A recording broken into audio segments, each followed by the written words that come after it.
why is there a plot? It's not so that cool shit can happen. It's so that we can see our characters progress. And Not even. Oh yeah. and we have this situation where we get character moments. Yeah. But we don't really get their story, and experientially, we don't get to live it with them. Yeah. And FF14 wins so much by having us live it with them. Yeah. Plus, in FF14, we're literally a character, whereas in Yeah. WoW, the Maw Walker is at best a passive onlooker who does shit for people. Yeah. It's like it's weird because obviously in FF Maw you basically Walker. start treated as a mute bodyguard, like we feel like we are in World of Warcraft all the time. And then as they went, they're like, no, we'll make the Warrior of Light more of a character, and then that progresses really well and is astoundingly done in Endwalker, by the way. It's fucking wonderful, the amount of interaction you personally have and how you feel as a player. It's fucking, it's good. Anyway, I had a point and I've now since lost it. I can't remember what it was about. I think one place then is, people use the word writing, and writing can mean so many different things, because writing is, you could say it's different to narrative design. Narrative design is something writers will do. But what are you doing? Are you writing dialogue? Are you writing a scene? Are you doing macro narrative design? And I think with WoW, it's basically, they do not have a robust macro narrative design. Yeah. Like when it came to us doing our game, like one of the things that, got us the publishing deal was having our macro narrative design super well laid out.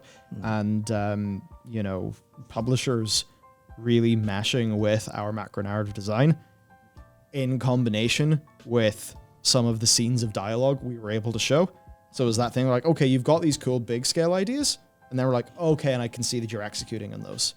And the issue I think that we're running into here is the macro narrative design is not complete within the game. Yeah. And I think the most simple way, so I've been ruminating a lot on story stuff recently the past while, and I've been mostly thinking, what's the point? Like, what is the point of World of Warcraft? So I was thinking about stuff that I particularly enjoy more than anything else storytelling-wise. And this isn't to say World of Warcraft should be this, but in terms of a story, I think you have to if you're trying to be very compelling, and especially if you're trying to be a market leader today, you need to have a point. You need people to remember what story they've been told. They need to walk away richer for it. I think that's a lot of the part of good storytelling, is trying to enrich people's lives through either, bringing back old wisdom, having a unique perspective on something that you're trying to communicate, or just, here's a retelling of a very classic tale that has very appropriate human themes that you go through, where it's like you can look at that from the concept of like a Persona game, where Persona games are basically deep looks into psychology. As soon as Persona 3 came out, everyone's like, oh yeah, this is just, oh, I see the writer has read Freud and written a game. Fantastic. Big Sigmund the game. And then you go to Persona 4 and you're like, yes, I see you've now read Jungian psychology, because it's all about the shadow. And then P5 is about the collective unconscious. And you're like, okay, cool. They're reminiscent of things that speak to humans overall, and they're very, very strong. You can go for like a lesser version of that, which, you look at Last of Us or God of War, and they're very human society level stuff, where God of War, obviously, dad, son, all the themes Kratos goes through. Where are any of those in World of Warcraft that we feel as players? As players, that's the thing, it's not connected to the player character enough. Yeah, well, it's not even that. It doesn't need to be connected to the player character. We need to experience other characters can have experiences that we can be tag along with in a way. Like Thrall Draka. That was a scene where I saw people absolutely love it. And my perspective on it was, I'm walking around as two NPCs talk with each other, and I don't know these NPCs. Because if that was a conversation that happened between trying to think of FF characters in a way that's, let's just say, Alphino and Alizé. Yeah. Then, because I have spent so much time with those characters, I feel like connection with those characters. And those characters have confided in my character. It would hit a lot harder. But instead, all that I see is Thrall having some dialogue with his dead mum, but also death doesn't really matter that much anymore. But it does. I mean, it does, but also... Yeah, there's no reason he can't come back and say hello to her every now and again. And that's why that stuff starts to emotionally land flat. Yeah. And I think that's, yeah, man. I mean, that's the issue. And frankly, I've got to be honest with you. I think I vaguely know where the future of this stuff should be for Blizzard. I think anyway. I mean, I feel decently strong. It's obviously just my personal opinion. Yeah. I'll run it past you, and we'll see if you think it's a load of bullshit. Blizzard should probably stop trying to tell these sorts of stories in the game. And they should probably take a fundamental new look at how they do things. And I think they should probably focus on the state of the world and the setting, and focus on an excellent macro narrative that is simple, decently archetypical, and just made for that, honestly, universal enough appeal in a way where they can keep their deep lore and they can continue to enjoy that sort of thing, but they can try to have the state of the game world be more driven by the player characters. I think you then shift away from World of Warcraft being fantasy EastEnders, where it's about the interpersonal drama of Blizzard's characters. Yeah. And then you move it towards being about, the players and the player organizations. That's perhaps why the Class Order halls resonated with people. Yeah. I think that's the way to shift this lore over. So that, because they just don't have the setup to really have my character feel like, my character is somebody who has a relationship with Jaina. Yeah. Because by all sense, my character and Jaina have been through shit together. Going back to Mists of Pandaria, my character was there when, was it Jaina's husband died at Theramore? Or lover? No, it was... Wasn't that? Or so, no, shit. It was what it called? It was your man who died at... Well, Theramore. Basically one of the most traumatic experiences in Jaina's life. The Mists of Pandaria. Did he die there? I thought you... I can't remember. No, because... No, he didn't die there. It was not her... Ronan. Was it not her assistant? Or am I losing my mind? Or her assistant dies too. Oh, No, so it's is it Ronan dies in the big explosion, okay. I believe. I forgot. I thought she was with the dragon at the time. Was she not with Kael'gos after Ronan? Am I losing my marbles? So I thought she was... Oh, yeah. Ronan sacrificed his life. Yeah, so... That's Illyria's wife. So, what am I freaking on about? Yeah. Yes. Sorry, no. Vreesa's Vreesa. husband, sorry, yeah. No, yeah, because the point was that she split off with Kael'gos because she was acting out after Yes. being tremendously horrified after losing Ronan, who was a close ally, and her assistant, I believe. I was there Yeah.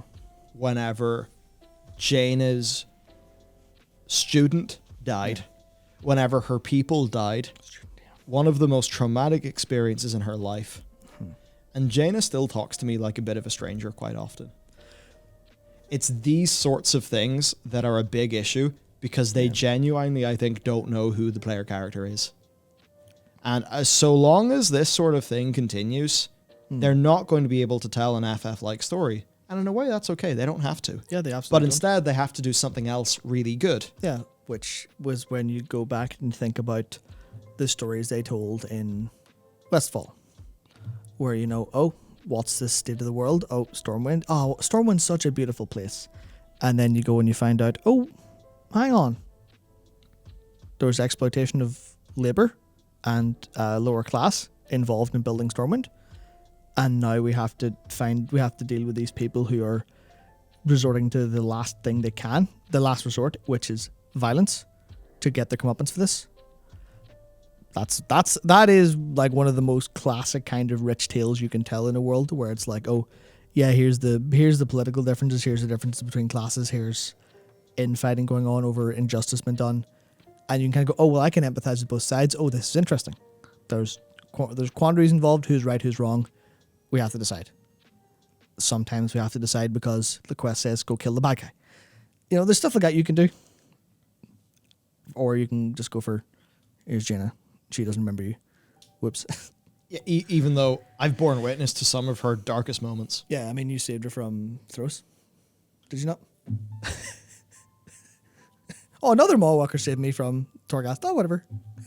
Like, your Blizzard, your macro narrative design is shockingly poor for the story you're trying to tell. What's happened here is you think your characters are really cool. And that is your right. And you know what? I played Warcraft 3 just like you guys. And you're right. Your characters are really cool. Mm-hmm. But in Warcraft 3, I controlled Jaina. I controlled Arthas. In World of Warcraft, I am my character. And my character may as well not exist because, as you know, my character has been there through most of Jaina's traumatic incidents in the last 20 years. And she doesn't know me. She, we don't really... Like, where's the moment of where it's just nice and slow and I sit down and obviously I'm riffing on something from FF at a stage in the game? Where's the bit where I have a cup of coffee with Jaina and there's a bit of a chat? Yeah, or pour water in your room and have her talk to you. Where are the... Yeah, because if they want us to connect with these characters, they have to start doing things like that. And if they don't want to do things like that, they need to realize, okay... And you know what? That's fine because, our characters, say Varian Rin. Yeah. I never really felt like I should have had a super deep relationship with Varian because, I mean, he'd probably see me as some sort of, that's a kick-ass hunter over there. And, we've been through a few things together, but, we're not really deep friends. Yeah. And whenever Varian dies, I feel like that kind of works because it's like, oh shit, so this person who's, lived honorably, has died honorably, but also, oh my God, what does this mean for the state of the world? What does this mean for the Alliance? Vol'jin dies. What does this mean for the Horde? That is these things really impacting like the state of the world, the state of the factions. And it's all about the player's identity within the world. So the player cares about that because they identify as an Alliance player. And they identify with the Eastern Kingdoms. That's why those sorts of things work really well within an MMO story. It's a World of Warcraft, not the people of Warcraft. That's it. Yeah. Yeah, and I think this is a sort of conversation I think we need to get out there. Yeah. Basically. So there you go. I'm sure I could have other thoughts here, but I'd like to... See, even Jonathan here saying, I don't want FF level storytelling in WoW. It's like, WoW actually is probably not best served by being World of Aetheryte conversations. Yeah. That's not what World of Warcraft is. I mean, here's like, I guess one of the solutions is, and very obviously, I'm going to look at the people here. Well, news quieted down a little bit at the end of November, but for all of November, Riot Games ruled the world, effectively. Because League of Legends, no one gives a shit about Caitlyn, Jinx, Vi, Victor, Jace. No one gives a shit about those in League of Legends. They're just characters you play. There's no storytelling. But then you have Arcane, and you're like, oh, these characters are very important now. And you haven't had to re-architect your game, so we have all these storytellers with them. You've done it in a different medium. You've done it a different way. Same with the Ruined King storyline in that game. Same with, I guess, other stuff's not been really been too heavy story-wise, but I guess Nunu and Willump in that game. I can't remember what was that song of whatever it's called. I can't remember the name. Anyway, they could have World of Warcraft be the World of Warcraft, where you have all of the world going on, and then you just have games set in the world doing other things, or books set in the world doing other things with characters, like they do fairly well with, I can't remember their names because it was that long, but Saffronetta and the other one, the characters they had in Before the Storm. Yeah. They were book unique characters. They could have books that we'd be excited to pick up because they're just books. Maybe you don't want to read a book. That's fine. You could go watch the TV show or the cartoon or the web series shorts or go play the other game. That's the kind of angle I think they could do, because trying to get all of that storytelling they want to do in this big world, this big modern IP, they're just properly square peg round hole. That's what they're ultimately doing, I think. Really, I guess that's the thing they should. Hopefully they're having these conversations internally of going, right, how do we find a square hole for the square peg? I guess.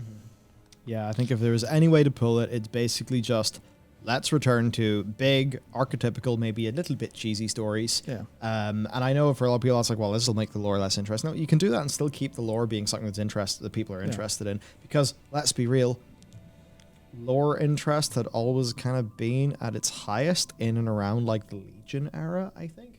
And the Legion era is when we had a big, simple story with interesting lore. Yeah.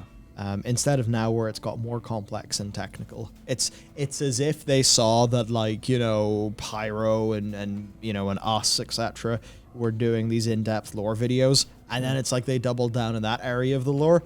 But it's kind of misunderstanding. Like, we were doing those videos because we kind of like the overall setting. Yeah. But when it's like these just kind of like self-justifying levels of lore complexity, then we all just start to get bored and wander away. Yep.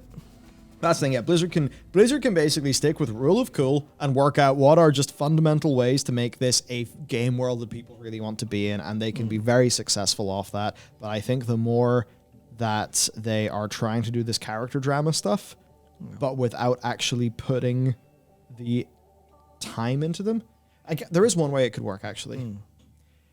And it might involve sacrificing Moonberry and Clea and some of those characters who, you know, appear.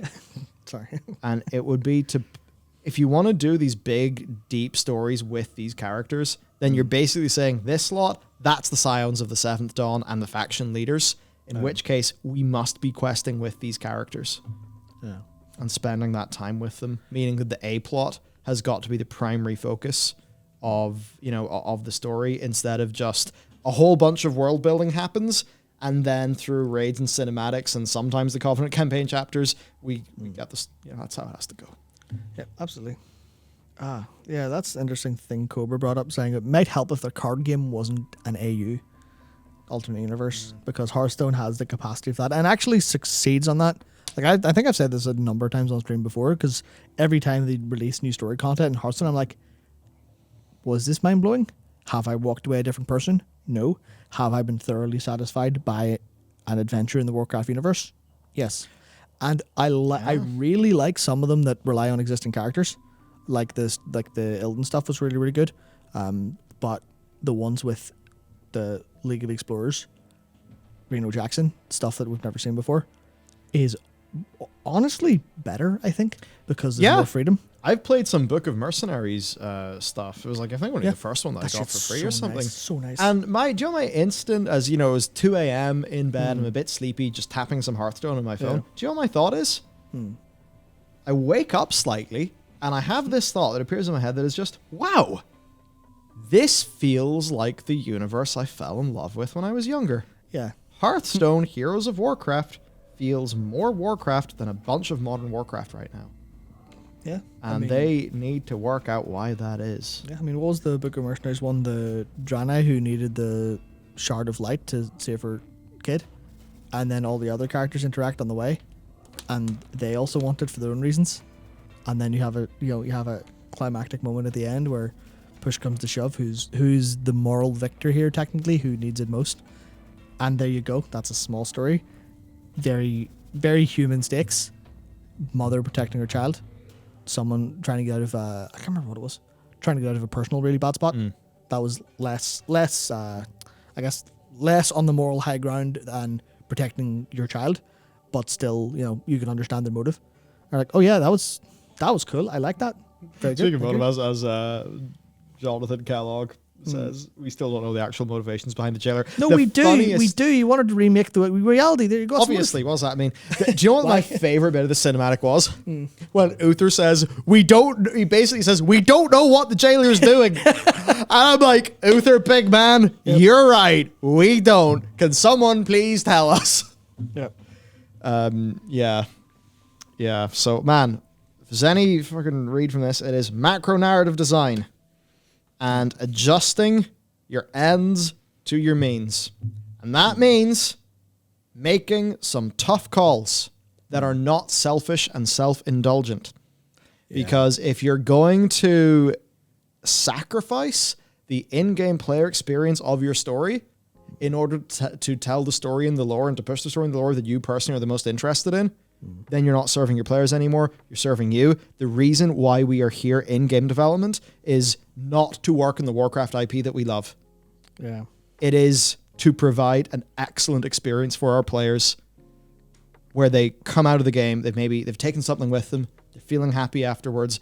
Like, game development fundamentally is serving other humans and trying to do right by them.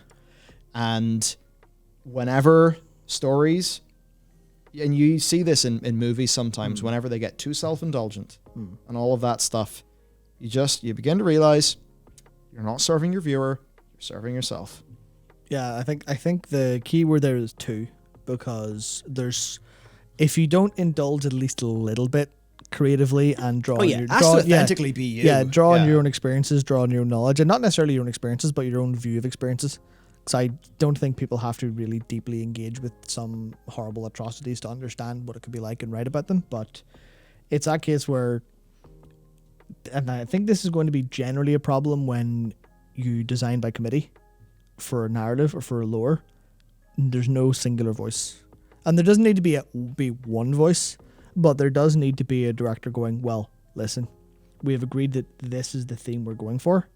We will direct all of our resources to make sure. Obviously, you can have little other things as well. Yeah. But this is the point we're going for with either this overall story or this little bit of story.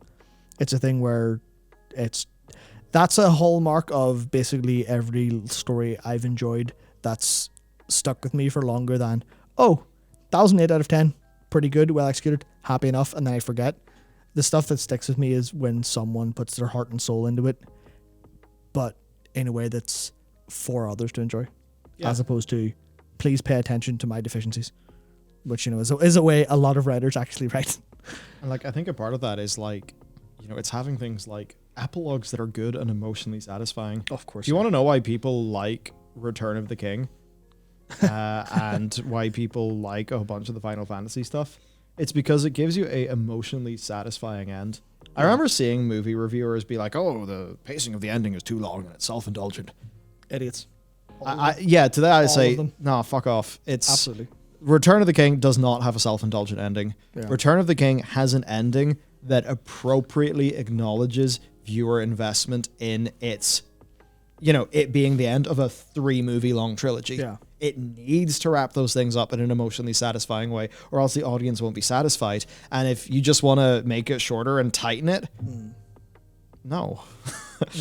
No. And, maybe there's something to be said there, and this gets out of games and into movies, but maybe it impacts games as well because of budgets and stuff. But it's why that thing of this movie must be no longer than this hours and this minutes. I get there's financial reasons, but often it does rob the viewer of the emotional catharsis that the creator wants them to feel. Yeah. I mean, I'm trying to think. It had endings. Yeah, that's because it had a lot to wrap up because it was 3 movies. It was long, yeah. Those endings are part of the ending. Yeah, I mean, that's the thing. It's those parts that always get me the most, because that is when, especially if you're watching a movie, right? If you're watching a movie in and this is like a whole user experience thing to think about. When people are watching a movie in a theater, they are, as soon as the movie's over, they've got the credits to roll through. But usually, especially now, if there is a post-credit scene, fuck you, Marvel, for making those a thing. I hope that goes away forever. Can't stand them. Bullshit. Anyway, you enjoyed that? Well, here's an undercut with thinking about something else, idiot. Anyway, the idea of, you see the credits, you could sit there through the credits, see who's worked in the movie. Nowadays, that would be brutal because you'd be lucky to remember a couple of the cast members and director, never mind all the other credit people. Not to say credits are pointless, they're extremely useful, but the movie finishes, lights on, everyone up, out. Next movie has to start. Where's the time for reflection that isn't interrupted? Where's the time to go, oh yeah, how'd that wrap up, how'd that end, how'd that, the come down of it, in effect. Yeah. And that's where you'll want to bake that into your movie for a better UX experience versus here's you been blasted by lights and people come and sweeping the floor behind you. Get out the fuck with you. That's the stuff that's really important, and I think a lot of places just don't go for that because it's not more important than any other part to them, but I think it's critical. Not having an epilogue is a long one, that has content to it is such a waste of everything you've done before. Everything you've done before. It's almost like, where's my food analogy? It's almost like, I don't know, you're making some sort of nice shepherd's pie and you forget to crust up the potatoes on the top, or you're making a creme brulee and you forget to bring the torch to it. I don't know. No. Something like that, but you know what I mean. You know what I mean? It's like often what happens is the ending resolves the plot, but you need to resolve the characters because the characters are like the real reason why someone's there. Yeah. It's like you don't in a game you don't, you know, the end boss of an RPG doesn't hit 0 HP and just credits, off you go. They go, okay, well, we're done. What's happened? Oh, it's like that in that Best of the Worst episode. The movie ends with like the action guy like blowing the other one up, and he blows up, and then it does a freeze frame middle of the explosion, the end, and then it's like after this he turned himself into the police. Yeah, and it's a fucking incredible moment.